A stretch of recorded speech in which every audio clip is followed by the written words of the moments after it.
Movie lovers welcome back to my channel. আজকে আমি review করব ও রোমিও মুভি ট্রেলারটা, যেটা বিশাল ভারদ্বাজ ডিরেক্ট করছে। 13 ফেব্রুয়ারি মুভিটা বেরোচ্ছে। তো কেমন হলো ট্রেলারটা সে ব্যাপারে কথা বলবো এই ভিডিওতে। তো চলুন শুরু করা যাক। তো ট্রেলারটা আমার অ্যাভারেজ লেগেছে, খুব ভালো। ট্রেলারটা যেভাবে শুরু হয় সেটা আমার বেশ ভালো লাগে।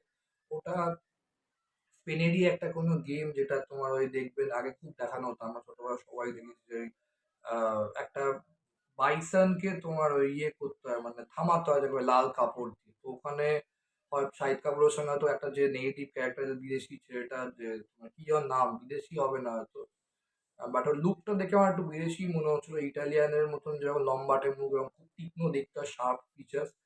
তো ওর সাথে হয়তো কোনো ফাইটিং সিকোয়েন্সেস আছে, যে রোমিও মানে রোমিও যেখানে থাকে সেই জায়গার নামটা বললো। অ্যান্ড দেন তারপর আস্তে ট্রেলারটা প্রোগ্রেস করলো, শুরু হলো। শাহিদ কাপুরের ক্যারেক্টারটা এক্স্যাক্ট কিরকম, এবং শাহিদ কাপুরের ক্যারেক্টারটা কিভাবে তোমার whole throughout the film আছে, দেখবেন এই ট্রেলারটা কিন্তু it's all about Shahid Kapoor, জেনে রাখবেন। মানে এই ট্রেলারে যে গল্পটা কিছু সেরকম ডিরেক্টর রিভিল করেনি।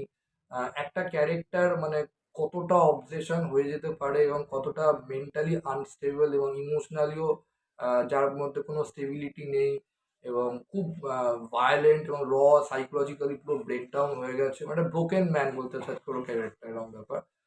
যে সেই ব্রোকেন মানুষটার সাথে তোমার রিলেশনশিপ হয়েছে, এবার সেই রিলেশনশিপটা আস্তে আস্তে বোঝা যাচ্ছে টক্সিক হয়ে গেছে, এবং সেই সম্পর্ক থেকে বেরোতে আর কিছুদিনই।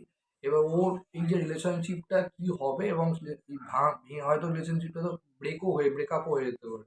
তারপরেও মানসিকভাবে হয়তো এতটাই আনস্টেবল হয়ে গেছে যে আর নিজেকে কন্ট্রোল রাখতে পারছে না। ভেতরে একটা তোমার বিস্ট, মানে যে খারাপ দিকটা, প্রত্যেকটা মানুষের তো ভালো খারাপ দিক থাকে।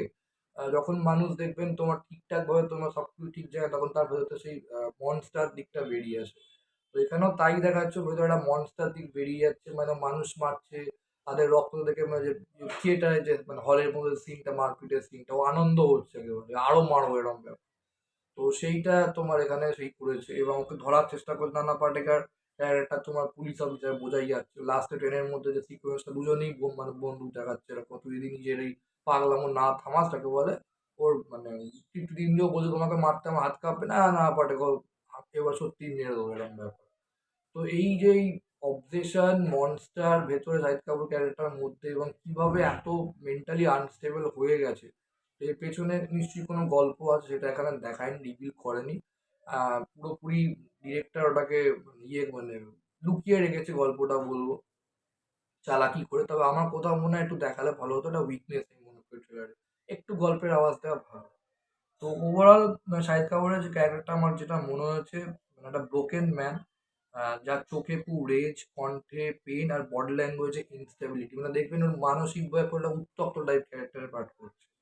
এটাতে একটা জিনিস পরিষ্কার, যেটা এখনো খুব রোমান্টিক টাইপ সিনেমা না, এটা রোমিও যে ক্যারেক্টার পাঠ করছে খুব ডেঞ্জারাস একটা লোক, এবং অবসেশন, টক্সিক লাভ, ভায়োলেন্স, সাইকোলজিক্যালি ব্রেকডাউন, পুরো শেক্সপিয়ারের রোমিও না, এটা বিশাল ভারদ্বাজের টুইস্টেড রোমিও, যেখানে লাভ আর ডিস্ট্রাকশন একসাথে চলে। তো বিশাল ভারদ্বাজের ডিরেকশন আমার ভালো লেগেছে। যেরকম সাধারণত ও নর্মাল যে আর একটা মুভি ট্রিটমেন্ট করে, খালি একটা জিনিসই বাজে লাগে, ওর মুভি ভীষণ ডার্ক হয়, অত্যাধিক ডার্ক। আমার এখনো মনে আছে, আমি যখন ছোটবেলায় কামিনে দেখছিলাম হলে, টিভি মানে হলে না, তোমার বাড়িতে টিভি, লোকাল টিভি, কেবেলে, সে ব্রাইটনেস 45 করলে তবে মানে ব্রাইটনেস কন্ট্রাস্ট বাড়ছে। তো এখানেও সেম একই treatment, dark lighting, gritty location, close up কিছু শর্ট, সিম্বলিক ভিজুয়ালস, এবং কিছু শর্ট দেখবেন পোয়েট্রির মতো লাগে, মানে যেটা একবার ওই পোয়েট্রির যে শর্টগুলো ছিল একচুয়ালি কিন্তু ভয়ও পাওয়া যাচ্ছে। মিউজিকটা খুবই মিনিমাল, কখনো সাইলেন্স, কখনো হান্টিং টুন, যেটা একটু ডিসকমফোর্ট তৈরি করে। কিন্তু এটা সত্যি ট্রেলারে দেখার সময় এটা এন্টারটেনমেন্ট করে না, এটা ডিস্টার্ব করে, এটা সেটাই হচ্ছে মেন ইন্টেনশন, যাতে পাবলিক একটু ডিস্টার্ব হয়। ট্রেলারের সেকেন্ড হাফটা যখন ওই পাগলামো ভাবটা শুরু করে, মানে রোমিও ক্যারেক্টার মানসিক, মানে এটা দেখি তুমি অস্বস্তি হয়ে কি হচ্ছে রে ভাই, এরকম ব্যাপার। কারণ আর পাঁচটা নর্মাল কমার্শিয়াল মাস এন্টারটেনমেন্ট ট্রেলারে এই মুভিটার ট্রিটমেন্ট না, তো ওই জন্যই বলবো যারা ওই সাইকোলজিক্যাল একটু পাগলাটে খুব ডার্ক সিনেমা পছন্দ করে তাদের ভালো লাগবে, নইলে কিন্তু এই মুভিটা সত্যি করে নাও ভালো লাগতো আমার যেটা মনে হচ্ছে। তো যেটা উইক লেগেছে, এটা মাস অডিয়েন্সের জন্য একদম না। গল্পটা আমি বললাম সেভাবে রিভিল কিচ্ছু করেনি, আর পেসিংটা খুবই স্লো, কারণ সাধারণত ওর পেসিং মুভি স্লোই হয়।